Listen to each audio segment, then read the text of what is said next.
السلام عليكم حبيباتي. اليوم جبت لكم مطلوع اللي يجي هايل وخفيف نخدموه بطريقة بسيطة.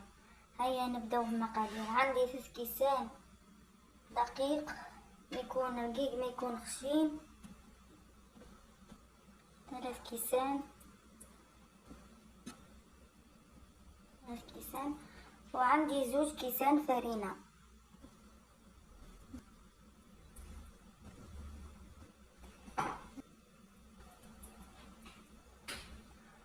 ونزيدو 2 مغارف خميرة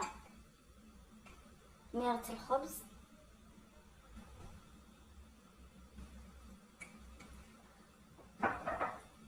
ونزيدو مغرفة سكر،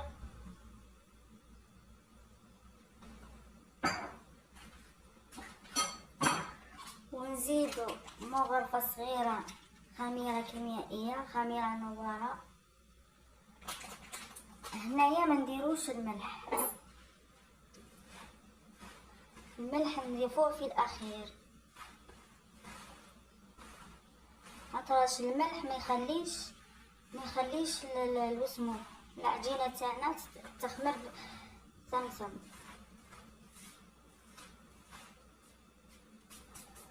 وعندي حبة بيض، هذا المطلوع جربوه يجي هايل وبنين. الملح نحطوه قدامنا باش ما ننساوش.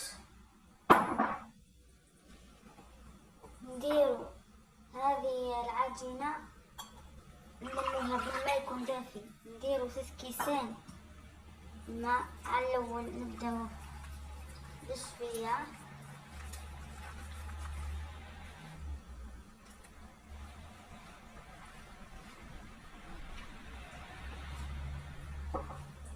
نزيدو الكاس الثاني،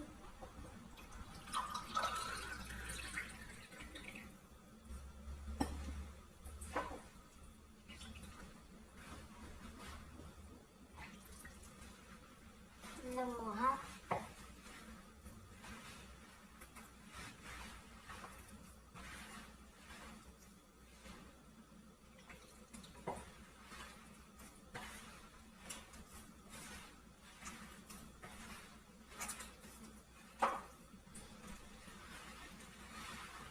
نلموها على الاول ب2 كيسان ماء،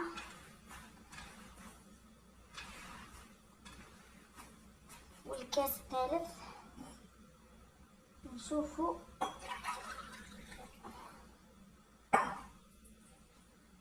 شحال نزيدو فيه.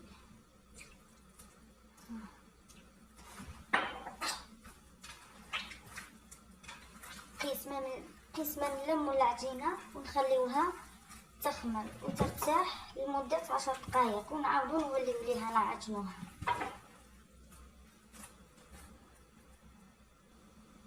هانا لمينا العجينة تاعنا، شوفوا كيفاه تجي. كيفاه تجي طرية هكذا. ونجيبو كيس بلاستيكي ونغطيوها ونخليوها تختمر. بعد ما تختمر نولي لكم. هاني رجعت لكم بعد ما طلع معايا المطلوع. نحلو كيس بلاستيكي. ها هو الكاس الثالث واش بقى فيه، دوك نكمل نعجن بيه.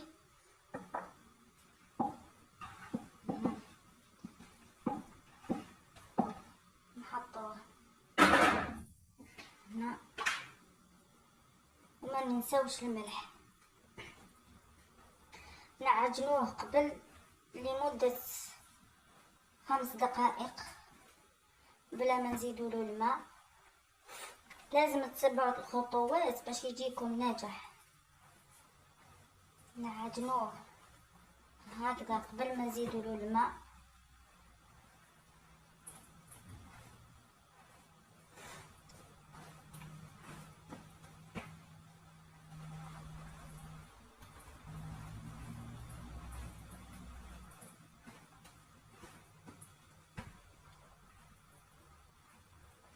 لمدة 5 دقائق. أنا أعطيت لكم مقادير مضبوطة. حبة البيض اللي بغى يديرها، اللي بغى ما يديرهاش، اللي بغى يستغنى عليها معليش. ها لازم نقطعوه هكا، لازم تتبعوا الخطوات باش ينجح معاكم المطلوب.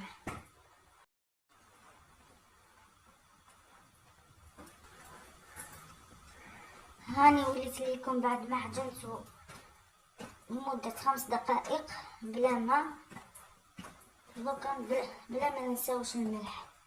ندير الملح، نديرو هنا،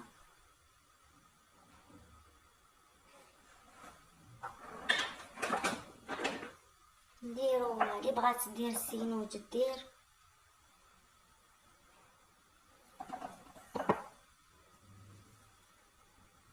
نكملو بالكاس اللي بقالنا من الكاس مثل الكيسان اللي درناهم. هنا جنبو الملح هذا ونعجنو.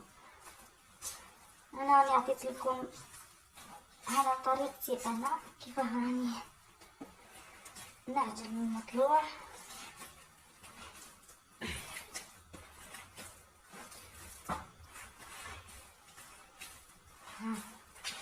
نعجنوه حتى يولي يدير الفقاعات هذوك. تعرفوا باللي العجين تاعكم خلاص تعجن.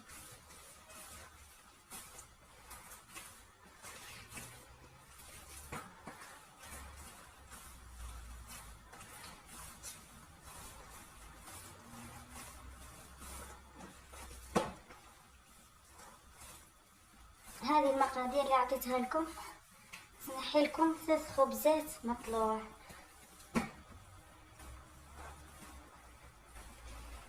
اذا درتوهم كبار يجيو 3 خبزات، اذا درتوهم صغار يجيوكم 4.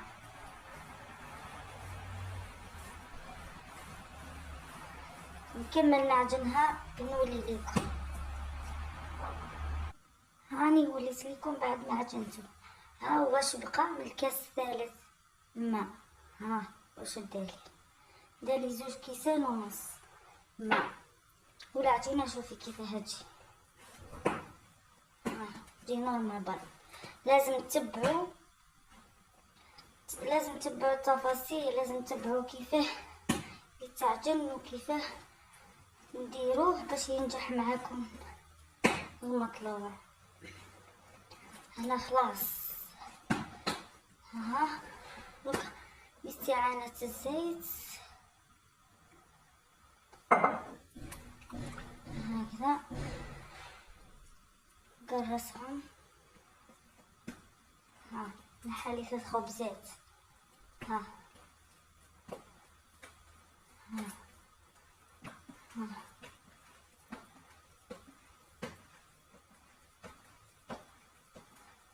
نقرصهم.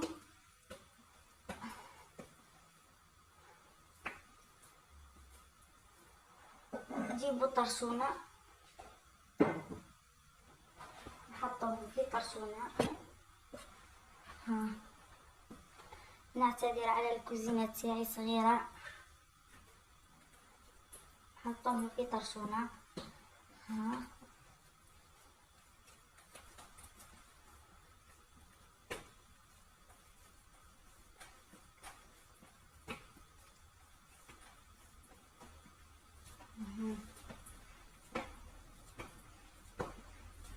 ونخليوهم ثاني يرتاحوا لمدة 5 دقائق.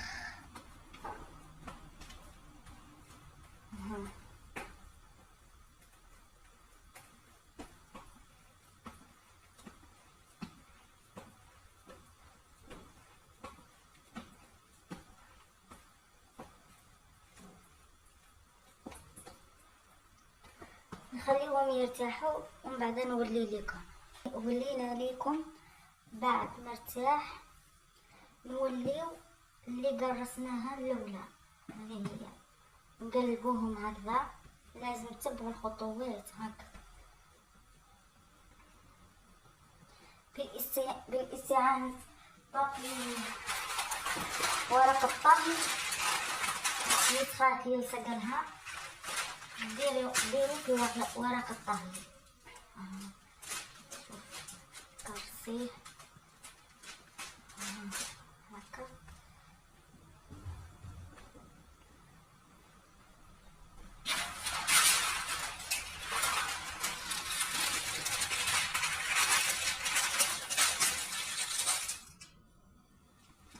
نعاودو الثانية.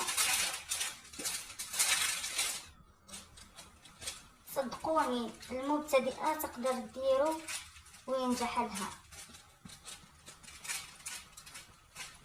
يجي بنين بنين بنين هايل،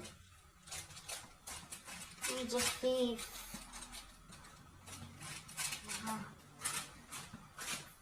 نعتذر على الكوزينة تاعي صغيرة.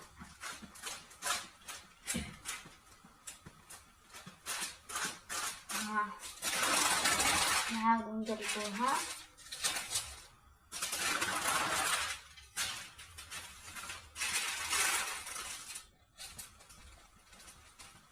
نقرصوهم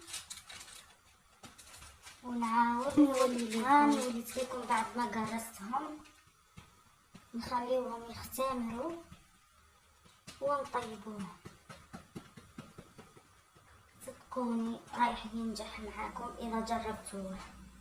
نغطيوه ونخليوه يختمر وبعدها نولي لكم بعد ما اختمر المطلوع. نبداو نطيبو فيه، ما نخليوهش يختمر 100%، نخليوه شويه برك ويزيد يكمل في الطاجين.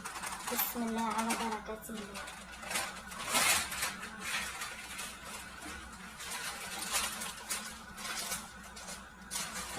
نطيبوه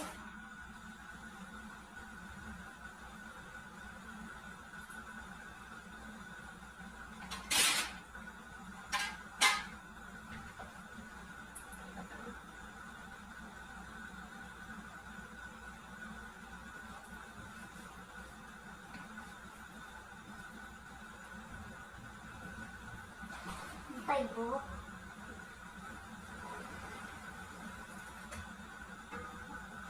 رايح يجي ناجح 100% ويجي قطن. وجربوه ومكنش راح يتسلك المواضيع.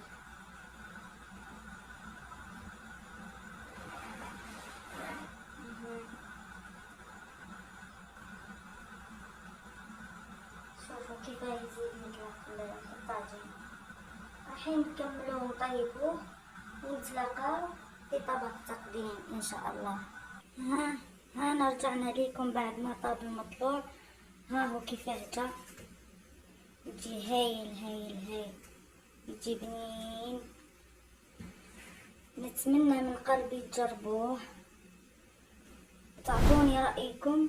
وإذا عجبكم الفيديو ما تنسوش اللايك والاشتراك، ودعمكم هو اللي يشجعني نكمل. ربي يهنيكم ويعطيكم الصحة، ونشكركم في فرصة جديدة إن شاء الله يا ربي. راح نرافقوه مع زيت زيتون.